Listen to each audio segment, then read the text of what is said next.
My bestie won the lottery and said she'd take care of me. I posted on my feed to show off. Looks like I'm set for life. My boss messaged me in the middle of the night. Are you quitting? How much is he paying you? Whatever he's giving you, I'll double it. Don't leave. Tell me how he's planning to take care of you. Maybe I can do that, too. Just don't quit. I stroked my chin, thinking.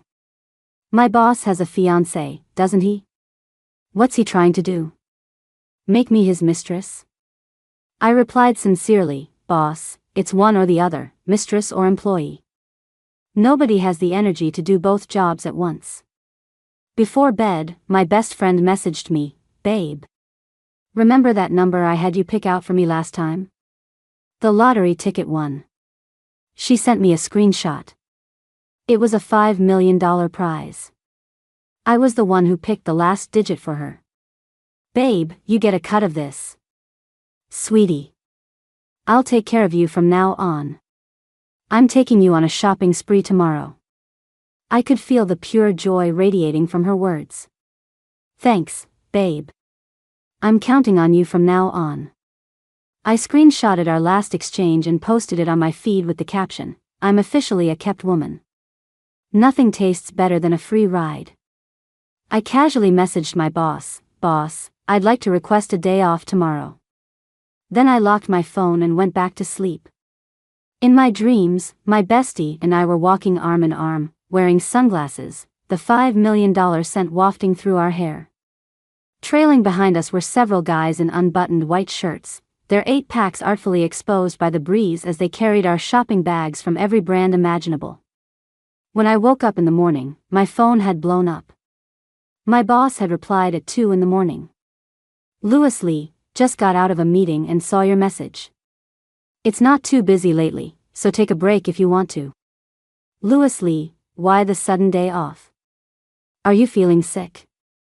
Louis Lee, if you're not feeling well, get some rest. I'm still on a business trip abroad, but my private doctor isn't far from your place. If you need him, I can have him come over anytime. Louis Lee, Chloe, what's that post on your feed about? I thought you didn't have a boyfriend. Louis Lee, suddenly have a boyfriend? And he's going to take care of you? Are you quitting? Louis Lee, you can't trust men. Their words are poison. Don't just quit your job for some guy, especially one you just met. Louis Lee, I've thought about it, and we have a lot of work right now.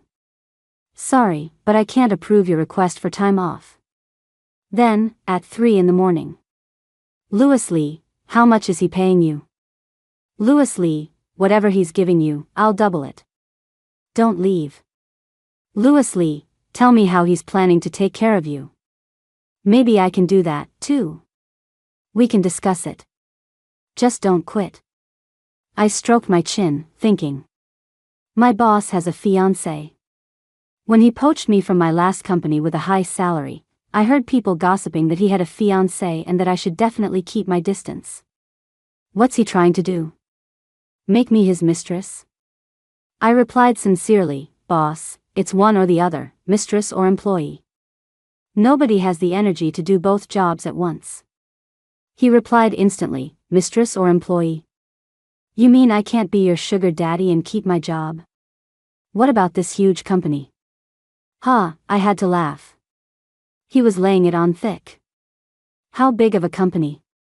A year ago, when he poached me, the entire company consisted of 5 people, the boss, a receptionist, a janitor, me and his driver, Mr. Evans.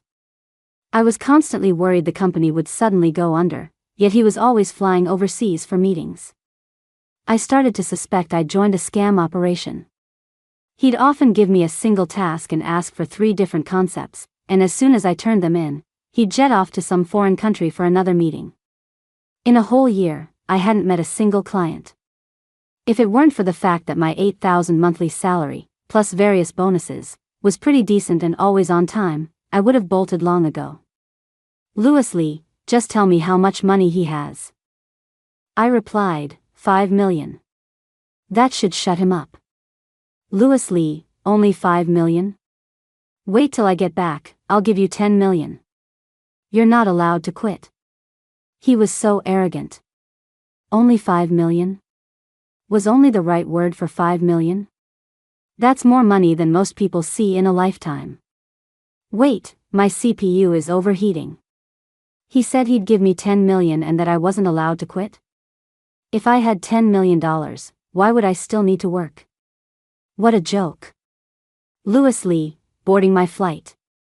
We'll talk when I get back. My bestie, Jessica, called.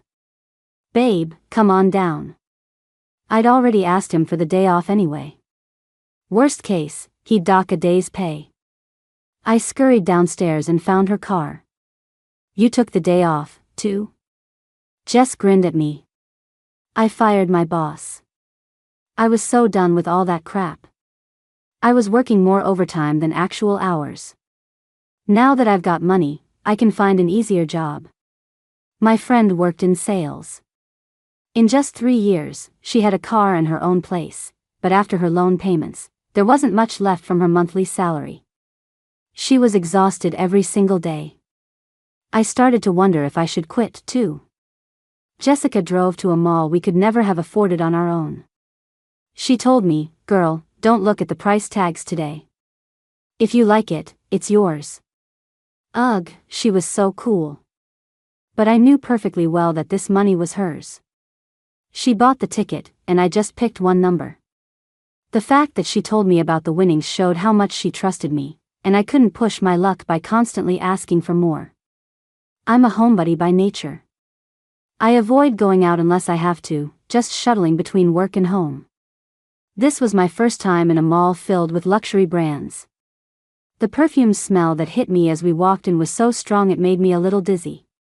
My friend's eyes suddenly lit up as she looked up. Whoa, hot guy. I followed her gaze. Where? She pointed to a huge banner hanging in the mall. It was for an upcoming game, with 4 handsome cartoon characters displayed prominently in the center of the mall. But the more I looked at them, the more familiar they seemed. Then I realized my friend's gaze wasn't on the cartoon characters, but on the man behind them. A photo of a man. I couldn't believe it as I read the name below the picture, Creative Director of Nexus Games, Louis Lee. Oh, crap. He really did look like he had $10 million. Jessica was practically swooning. He's so gorgeous. Do you think it's possible for someone's luck with money and love to hit all at once? I pursed my lips. It's photoshopped. He doesn't look like that. The Louis Lee on the poster had a beautiful smile, warm and approachable. He was definitely handsome. But the real Louis Lee was cold, ruthless, spoke concisely, and was so brutally efficient that just seeing him made you want to stay 1,000 feet away. You know him? He's my boss. Before I met Louis Lee, I was just a comic artist. When that couldn't pay the bills, I found a small studio doing illustration work. Louis found my contact info from somewhere. Even my boss at the time recommended I go work for him, telling me how big and full of opportunities Louis's company was. I knew what that meant. It was just a roundabout way of firing me. Whatever, as long as I was getting paid. The salary was double, so I signed the 3-year contract Louis gave me. His driver brought me to my current office, and only then did I realize just how good my old boss was at selling empty promises. Louis would come to the office once or twice a week. It was tiny, so small that he didn't even have his own office. He just sat at a fancy desk across from me and would stay there all day. I always felt awkward when he was there. With the boss sitting right in front of me and no immediate work to do, I didn't dare slack off. I'd just work on the comic series I was still doing on the side to look busy. Every time I worried the company might go under, my full month's salary would reliably hit my bank account at 10 a.m. on the last day of the month, putting my mind at ease. A staff member pulled back the curtain, and Jess twirled around. Babe, does this dress look good? It's okay. My mind was completely occupied by Louis Lee. Because I had just Googled his name. And it was shocking. I mean, who Googles their boss on their first day of work? As long as the paycheck clears, who cares who they are, right? I was on edge all day, worried I'd get fired for making fun of him. On the way home, Louis sent me a message. "Where are you?" I had my friend drop me off at the office building. She was startled. "I thought your company doesn't do overtime?" Something special came up. I messaged Louis back, "At the office." Less than half an hour later, the office door opened. I sat at my desk, waiting for him obediently. He reached up and loosened his tie, his eyes filled with exhaustion. "Explain." Thinking about today's issue, I answered honestly, "I'm not planning to quit." He let out a soft sigh. "Good. But this company. It's not really a company, is it?" I lowered my head, too nervous to look at him, and fidgeted with the hem of my shirt. What was I even saying? Clearly, Louis didn't understand either. "What do you mean? You have other companies, don't you?" "Yes, a few," he nodded. "So what's this one for?" "It's close to your home, so it's an easy commute. And it's quiet." I suddenly remembered an old post on my feed, "Please grant me a job with good pay, little work, a short commute, and no socializing." I thought my prayers had been answered by some higher power, but it turned out to be Louis Lee. He tapped lightly on my desk. "But I did want to talk to you about something. Would you be willing to work at the main office? The company provides housing. The game launches next month, and I probably won't have time to come over here anymore. Whatever you arrange, boss." "Okay. You have 3 days to move. I'll reimburse you for the moving company expenses. Next week, you'll start at the main office. I've sent you the address." Louis turned and left so quickly that I forgot to even ask him about the $10 million. I moved to the address my boss sent me and entered the code he gave me. It was a spacious apartment with 2 bedrooms, a living room, a large balcony, and a river view. At dusk, the scene outside the window looked like an oil painting. Leave it to Louis Lee to pick such a stylish place. I couldn't believe it. Was the company housing really this good? It was infinitely bigger than the apartment I used to rent for $3,000 a month, and the decor was simple yet elegant. "Me, boss, are you sure this is company housing?" "Louis Lee, there's no room in the main housing right now. Someone lives in this apartment, but they aren't there often. You can think of it as having a roommate." "Me, thank you, boss. I'll move to the other housing once a spot opens up." "Louis Lee, this neighborhood is very safe. Don't worry." One of the bedroom doors was closed, so I put my luggage in the open one next to it and settled into the guest room. On Monday, I rode my bike to the skyscraper Louis had sent me, still unsure which floor I was supposed to go to. As soon as I entered the lobby, a woman approached me. "Are you Chloe?" I nodded. "Yes." A woman in a tight black and white dress with wavy, curled hair smiled at me. I couldn't help but size her up. Her hair was glossy and smooth, her dress was professional yet chic, hitting just past her knees, and she wore exquisite leather heels. A faint, tea-scented perfume wafted over with her movements. This woman was sophisticated from head to toe. Were all the people around Louis Lee like this? She had a powerful presence but managed a slightly stiff smile. "My name is Diane Fong. I'm Mr. Lee's assistant, responsible for his external female business affairs. Mr. Lee asked me to wait for you here. Please, follow me." As we waited for the elevator, I asked, "Sorry, I forgot to ask earlier, what floor do I work on?" "Your work area is on the 27th floor. Mr. Lee is on the 28th. I couldn't help but marvel, you have 2 whole floors. You guys are loaded. So my old boss wasn't lying after all." Diane paused. "Not 2 floors. The whole building. This entire skyscraper belongs to Mr. Lee. The floors below 20 are for other businesses, and everything from 20 up is the gaming division." I audibly gasped. She took me up to the 28th floor and knocked on the chairman's office door. A man opened it, a familiar face. "We meet again, Chloe," he smiled at me. It was Mr. Evans, the driver who was always with Louis Lee. Even though I called him Mr. Evans, he seemed a couple of years younger than me. He politely extended his hand. Let me introduce myself properly. I'm Evan Lee, Mr. Lee's special assistant. He opened the door to reveal 2 desks, one on each side, with another large door further inside. Evan and Diane each pushed open one side of the large door and gestured for me to enter. Wow! A huge sofa, a massive desk, and giant floor-to-ceiling windows that flooded the entire office with golden sunlight. Who wouldn't love coming to work in an office like this? This single office was bigger than the entire small company I used to work at. So this was Louis Lee's real office. I wouldn't have dared to draw something this big even in my comics. I was truly seeing the world. Louis Lee glanced up from behind his computer screen. You're here. He took a fountain pen out of a drawer. Is a check for $10 million convenient for you to cash? I felt a little intimidated. That's not necessary, boss. It was all a joke. He looked up and stared at me for a few seconds. A joke? Didn't you say someone was going to give you $5 million to take care of you? She doesn't have $5 million anymore, I said, looking down and fiddling with my fingers. After taxes, she was left with $4 million. After paying off the rest of her car and mortgage loans for $1.5 million, she only had $2.5 million left. Suddenly, Louis Lee looked at me with an expression of pity.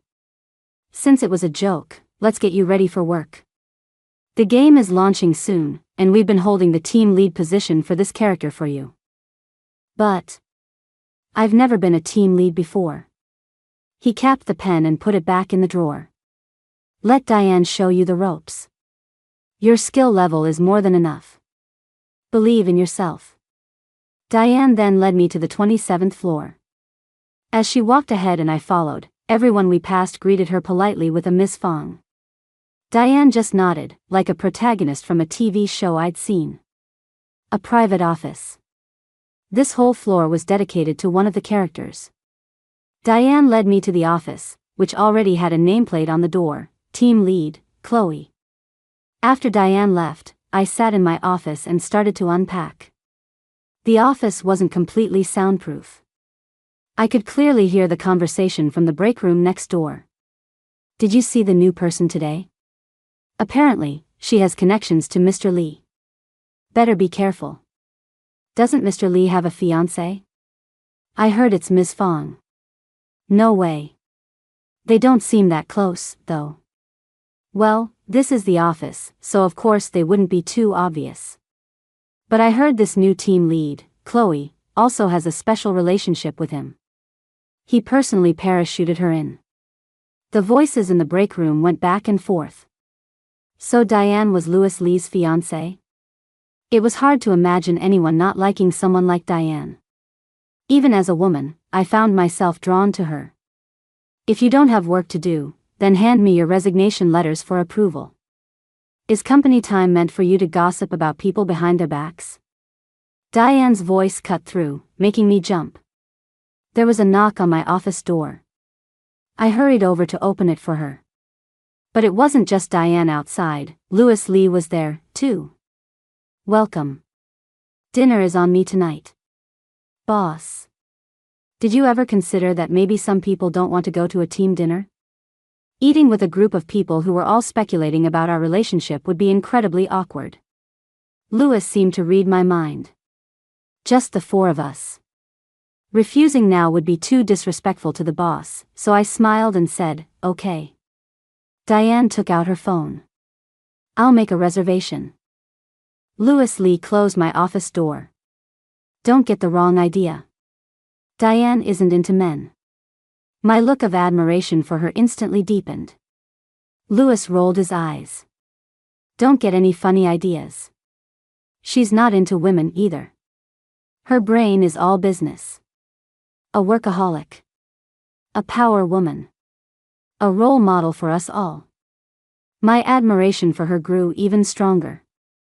At dinner that evening, Diane and Evan seemed completely unfazed by eating with the boss, so I gradually started to relax. The character was based on a prototype I had drawn, which explained why I had received such a large project bonus for it before. I'm not great at socializing. I'm fine when it comes to work, but when my coworkers chatted about other things, I just couldn't join in. I had assumed Louis Lee's company would be big, but I never imagined it would be this big. Before I came, I thought everyone would just be busy with their own work. I didn't expect there would be so much time to gossip about others. I could only vent to Jessica in a text. I really don't think I'm cut out for big companies. Babe, if you're tired, just quit. I don't have a ton of money right now, but it's enough to support you for 8 or 10 years without you starving. Plus, I saved a room for you when I was renovating. You can move in with me, food and board covered. I couldn't live in a world without my bestie. Thanks, Jess. I feel so much better knowing you're there for me. But I couldn't just abandon this project before it was finished. I'd wait until it was over. I got the hang of my new responsibilities quickly. Both Diane and Evan were very supportive. Diane took me out for breakfast, lunch, and dinner every day, saying it was a company perk. Occasionally, when Louis wasn't busy, he and Evan would join us for dinner. Since Diane and Evan never objected, I didn't feel like I could say anything. But the more time I spent with him, the more I realized that Louis Lee wasn't the cold, serious person I had imagined.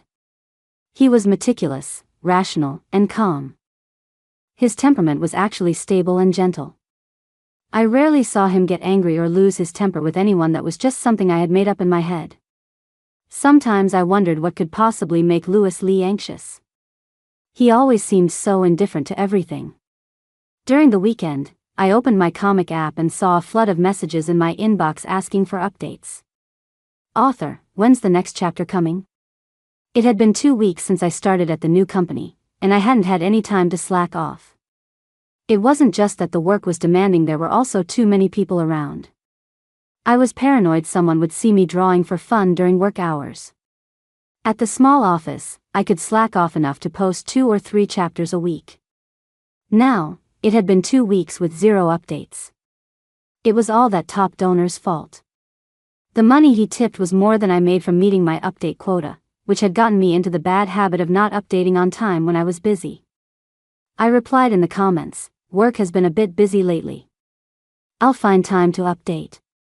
I rushed out a chapter over the weekend and uploaded it. Unexpectedly, on Monday, Louis Lee called me into his office. "Is it convenient working downstairs? Would you rather work up here?" What did he mean? When I didn't answer, he continued, "We could put a desk across from mine. Just like at the small office?" Was he worried I'd overhear more gossip from the break room? "Thank you, boss, but I'm fine where I am. If you feel like you have too much work, you can tell me.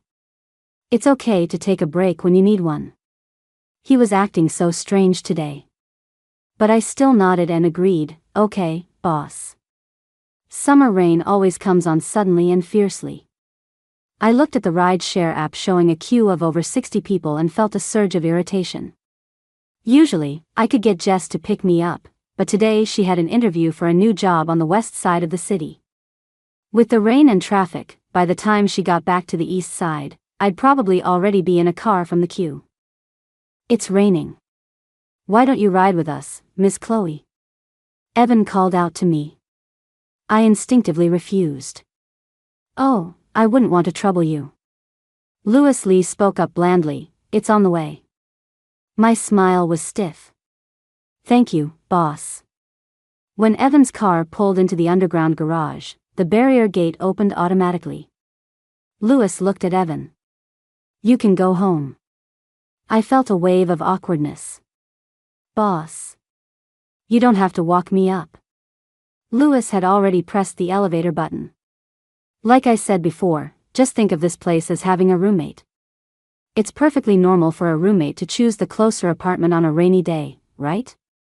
You mean this apartment is yours?" I was so shocked I started to stammer. Because he had told me to think of it as sharing, I had never once tried to open the door to the closed bedroom.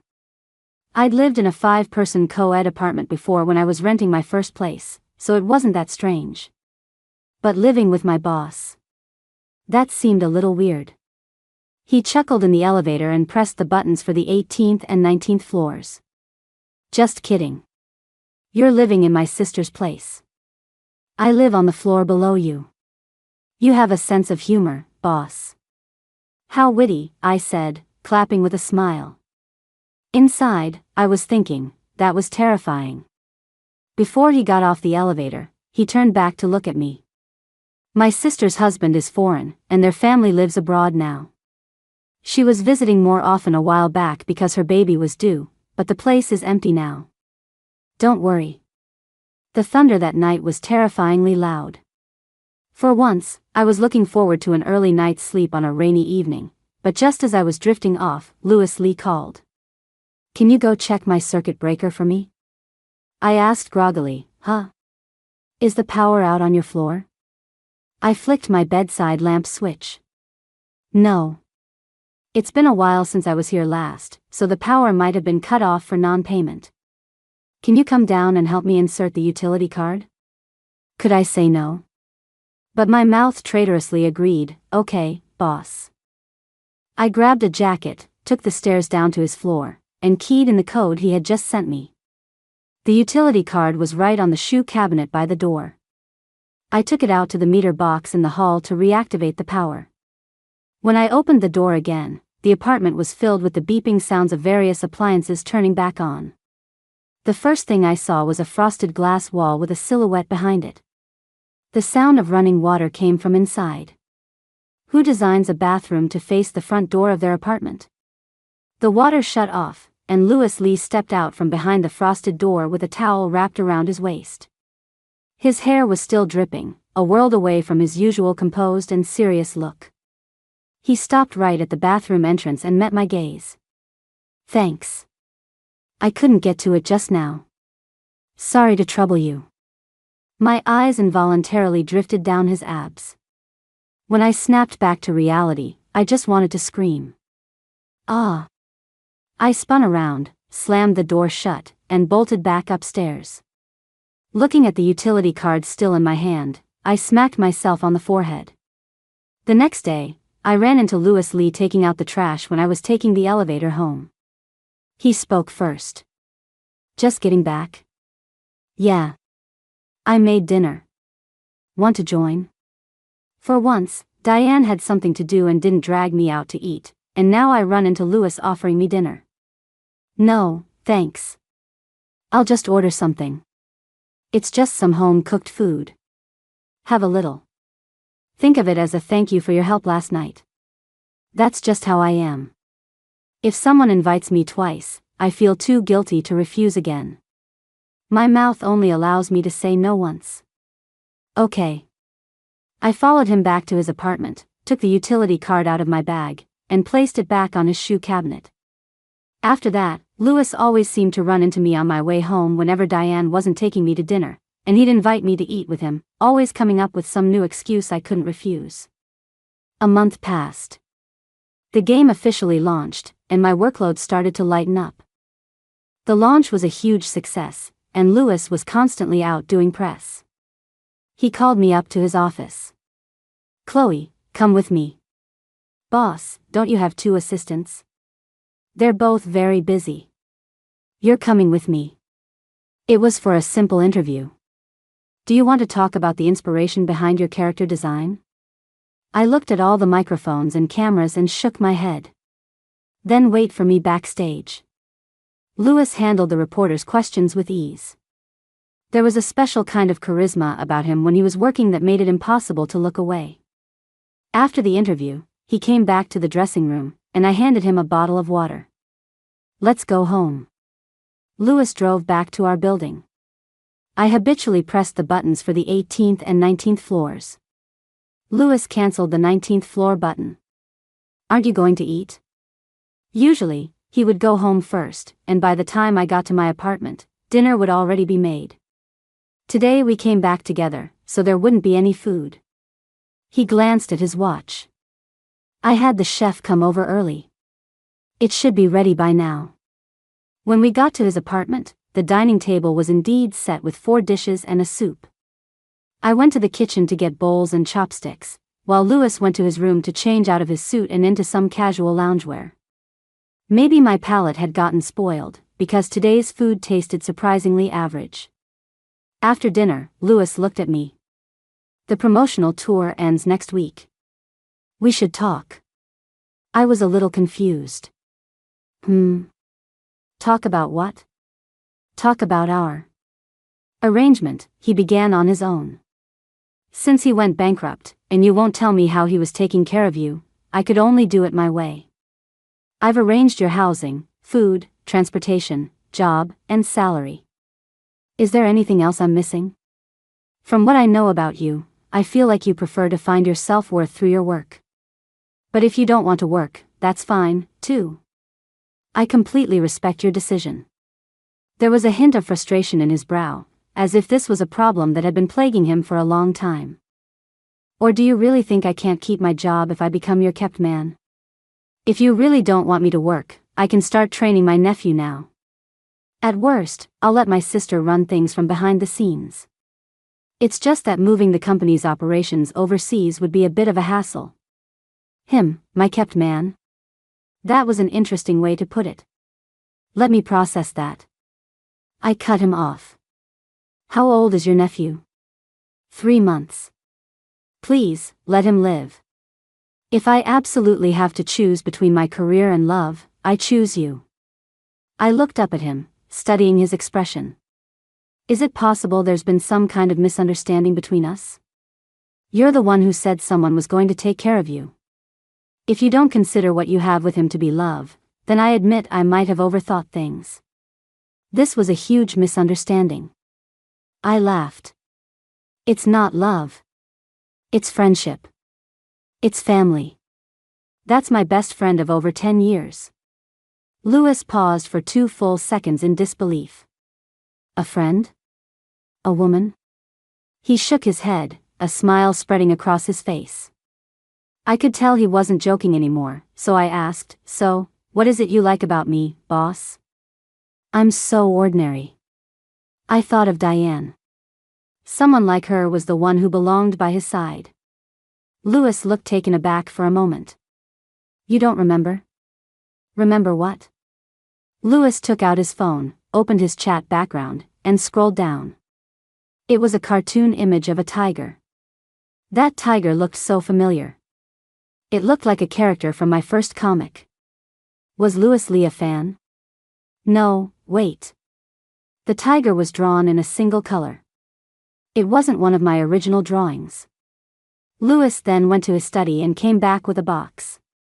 He opened it, and inside was a single pink-colored pencil. The letters N were carved into the end of it. Is this my pencil? Seeing I still didn't remember, Louis shook his head and pulled out a photograph.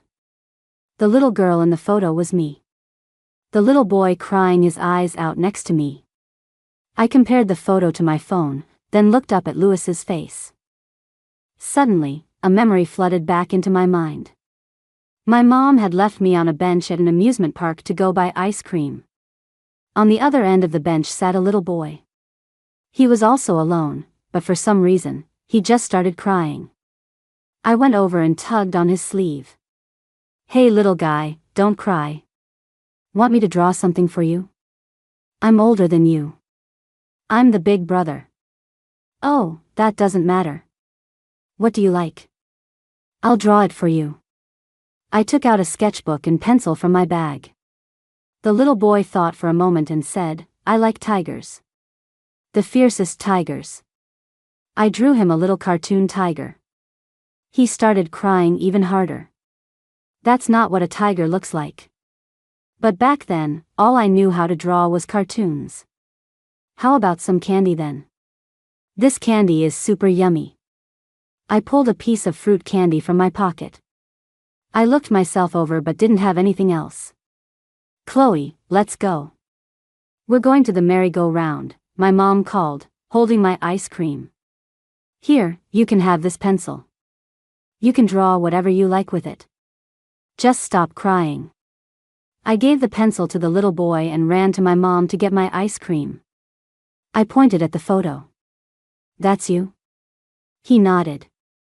My mom had promised to take me to the amusement park for a month, but she was always so busy with work. When she finally had time to take me, she got a call right after we arrived. She went to a nearby restaurant to borrow an outlet for work, and I threw a tantrum and refused to go in with her. I asked her why she couldn't just wait until we got home to work. She said, only the fiercest tigers get to control other people's destinies, and she wasn't there yet. I knew she didn't want to leave me alone at the park either. So that's why he got so upset when I drew the tiger to look cute. My first serialized comic was about a fairy tale forest where there was no food chain, just a group of cute little friends who bathed together, ate together, climbed trees together, raced together, and went on adventures together. It was a dreamy, adorable world. But I was too young at the time, and that comic never made any money. I only started earning real money with my second comic, when a user named Can a Tiger Be Cute? Started showering every chapter one posted with gifts. He got me to the top of the monthly gift rankings, and that's how I started to get noticed. It all clicked into place. How did you know it was me who drew that? Well, there aren't many people who can draw a tiger that ugly. I slammed my fist on the table. Can't a tiger be cute? Lewis took my hand and rubbed it gently. If someone gives him enough security, he'll become obedient, gentle, and maybe even cute. Lewis's POV. I finally found her again. Only she could draw a tiger like that. Ever since I found her account, my daily routine after school was to wait for her updates. Watching those little animals in the forest live so harmoniously, I thought to myself that even when I became a tiger one day, I wouldn't make other little animals work overtime. That comic went on hiatus for a long time, and the account went silent. When the account became active again, it was with a new comic. What it was about didn't matter. What mattered was that there was a connection between us again. I heard she was looking for a job because she was short on money, so I started showering her with the most expensive gifts after every update. I found her boss, bought out her contract, and poached her for my company. That way, I thought, we could be closer. Why isn't the comic updating? Is she overworked? I should go ask. But when I actually got to the office, I didn't know how to bring it up. Just sitting across from her was nice enough. It was pretty interesting to watch her pretend to be busy. I was surprised to see a new chapter updated when I got home that night. I logged into my Can a Tiger Be Cute? Account and expertly sent 2 of the most expensive gifts. The second time I went to her office, another chapter was updated that night. I started to think it wasn't a coincidence. Whenever I got impatient, I'd go sit in the office for a bit, and I'd be rewarded with a new chapter that evening. That little rascal, slacking off right under my nose. She had some nerve. But since it meant I got to read a new chapter, I forgave her. Someone was taking care of her. How? Would someone taking care of her still let her work? What if she quits? The moment I saw her post, a million questions flooded my mind. It had been a long time since I'd felt that kind of anxious helplessness. All I could do was quickly type, "Don't quit." What kind of magic did this girl have that could make a man she just met willing to spend $5 million on her? It didn't matter. I had more money, didn't I? If she liked money, then I would use money to keep her here. It sounded like she had no intention of breaking up with that man, but she didn't mind having one more person. Her conditions were just so demanding. Her sugar daddy wasn't allowed to have a job. Was she afraid I'd be too busy with work to spend enough time with her? I had been trying to figure out how to get her to come to the main office without making her feel uncomfortable around so many people. I didn't expect her to be so agreeable. I was so happy when I left that I forgot to give her the $10 million. On her first day at the company, I took out the check again. A check would let her allocate the money freely, right? I never expected her to tell me that her man had gone bankrupt. I didn't know if he really went bankrupt or if this silly girl just got scammed. $5 million, gone just like that. Silly girl. Open your eyes and see that I'm much more reliable. How could I get her to come over? I suddenly received a low balance alert from my utility company on my phone. The electric account was down to $10. I had an idea. That night, I turned on the air conditioning, the treadmill, and the TV. I plugged in every device that needed charging. I watched the balance on my utility app drop bit by bit. 2 hours later, when there was only $1 left, I turned off and put away all the appliances I had just turned on and went to take a shower. The power cut out just as I turned on the hairdryer. I grabbed my phone and opened my Messenger app, then worried she might not see the message. A phone call was better. The front door unlocked. I heard her come in. A few seconds later, the lights in the apartment came back on. I walked out of the bathroom, a teasing thought in my mind, and stood right at the entrance, staring at her. She was pretty cute when she blushed and fled in a panic. Was I being too forward? But this was the her I remembered, lively, adorable, and full of energy, completely different from the Chloe at the office. It seemed I needed to create more opportunities to see her outside of work. Before bed, I habitually opened that childish fairy tale forest comic, but my mind kept replaying her expression from tonight. The girl who showed me such a warm comic when I was at my lowest and most lonely, this is how she was always meant to be.